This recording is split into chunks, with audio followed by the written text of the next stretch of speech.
En la lección anterior te sumergiste en los ecosistemas.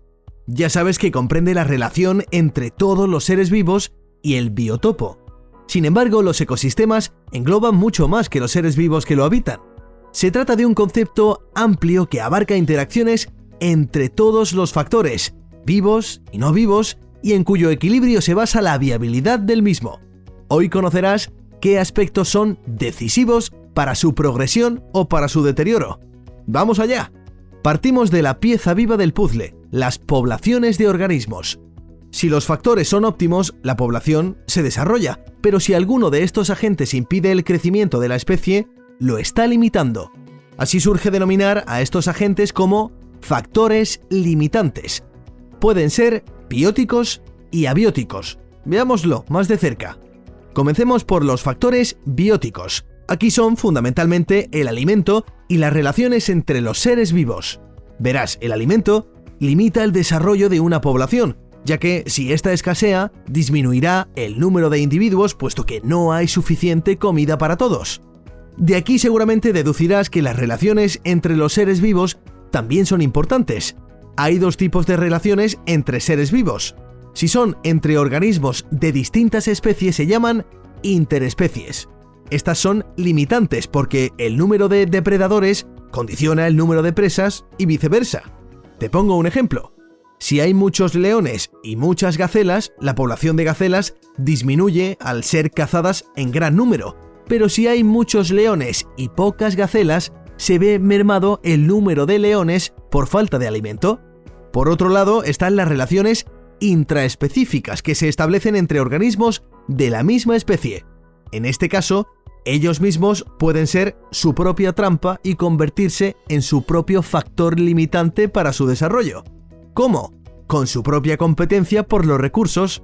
Por ejemplo, pelear por el agua, por lugares donde dejar huevos o cuidar a sus crías, o por el acceso al alimento.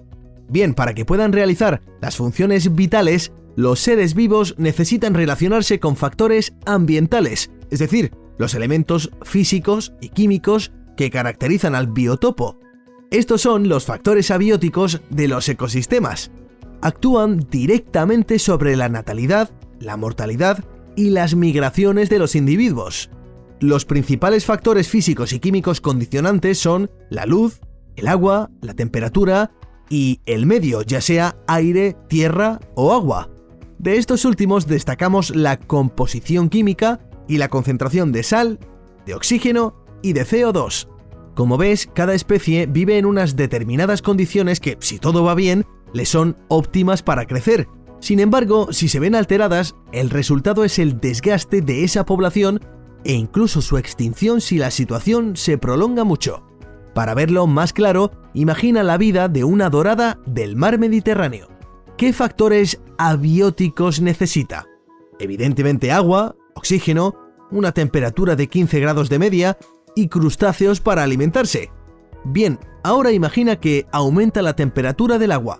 Al alterar este parámetro, las algas más superficiales proliferan más, tapando a las plantas más profundas, de modo que éstas no podrán reproducirse.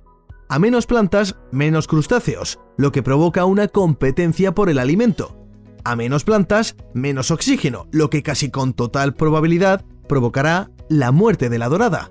Así es como se inicia el declive de esta especie en ese biotopo, pudiendo llegar a la desaparición de todo el ecosistema.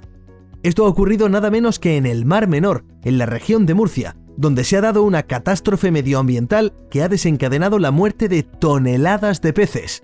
¿Lo sabías? Sin embargo, los ecosistemas son dinámicos. Esto no significa que se muevan mucho, sino que tienen la capacidad de autorregularse para mantenerse estables durante largo tiempo. Si los factores favorables permanecen constantes, se mantiene una dinámica normal entre los componentes del ecosistema, aunque haya ciertas fluctuaciones en el número de individuos. Esto asegura su supervivencia en el tiempo, su equilibrio. Los ecosistemas pueden evolucionar mediante la adaptación a los posibles cambios ambientales. ¿Qué crees que pasaría si continúa la escasez de agua porque no llueve lo suficiente? Sin agua, las plantas no pueden realizar la fotosíntesis.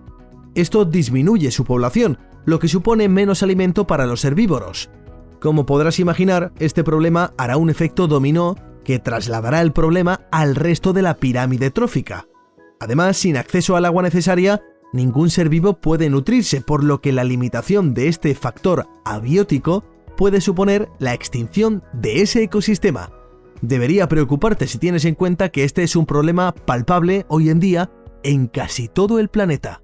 Toda esta información no debe desanimarte, hay mucho que puedes hacer. Por ahora te has informado. Ya conoces la complejidad de un ecosistema, la importancia de las relaciones entre los seres vivos que lo componen y los factores abióticos como la luz, el agua, la temperatura y el suelo. El ecosistema se mantiene en equilibrio cuando se da una dinámica estable entre ellos y puede evolucionar para perdurar. El problema somos nosotros, los humanos, cuando nuestras acciones lo desregulan de tal manera que hace irreversible su debacle. Lo veremos en la próxima lección, pero antes, no olvides realizar el test al final de la videolección. ¡Hasta pronto!